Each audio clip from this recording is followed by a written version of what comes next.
Hey guys, welcome back to my channel. In today's video, we are going to solve this problem called k distance from root. Right, so it's the GFG problem of the day for today. So let's read the question first of all. Given a binary tree having n nodes and an integer k, print all the nodes that are at distance k from the root. Right, so root is considered at distance 0 from itself, and nodes should be printed from left to right. Okay, so we have to maintain that order also, that we have to print from left to right.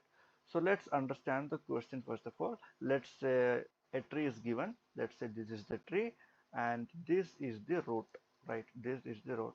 And in the question it is given that root is at a distance of 0, right? So 2 will be at the distance of 1, right? Similarly, 3 also will be at a distance of 1 and 5 will be at a distance of 1, 2, right? 1, 2. So 2 will come here. Similarly, 1, 2. So 2 will come here.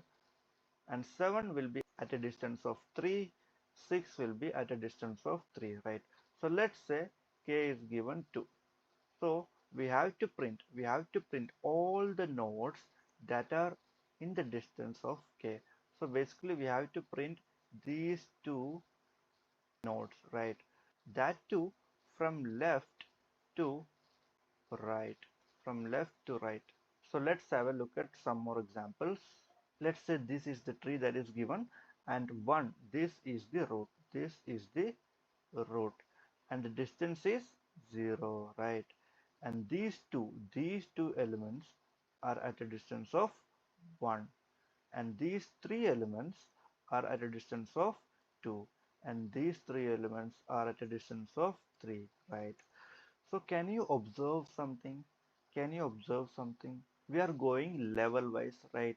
We are going level wise, and at a particular level, let's say k is equals to 3, so level 3, right? So at this level, I'm going to print all the nodes from left to right, right? So we are going level wise, right? So can we go for level order traversal?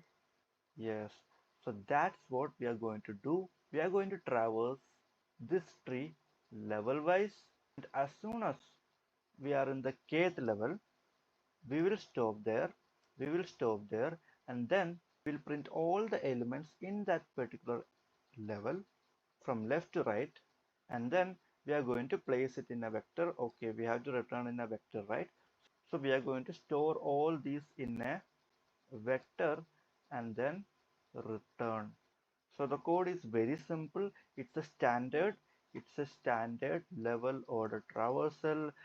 We just have to take care of the level, right? How we count level. So level is 0 first of all, and then we are pushing root into the queue, right? So before traversing through the elements in the queue, we will check whether level is k or not, right? If level is k, so don't traverse, right? Just break it, then at the end store all the elements in the queue inside this vector, right? Inside this vector, then return the answer, right? So how we are doing it? If level is not equals to k, we will go to all the elements inside that level, and then we are going to push its children into the queue, right? And then we are going to increment the level, right? So at first it is 0 where root is there, right? Then after pushing all the children, let's say this is a child and this is a child, after pushing this, level became 1, right? So if k was 1, in the next iteration, before getting into this loop, this if condition, that is level equals to k, this will execute and it will break from the while loop, right? And then after that, we will take out these elements and put them in the answer vector and then return it, right? So let's discuss the time complexity, right? So time complexity is of n and space complexity is of n. Why? Because we are using a queue, and time complexity is also of n for level order traversal. So that's it for the video. If you like the video, hit the like button, subscribe to my channel. Until next time, see ya.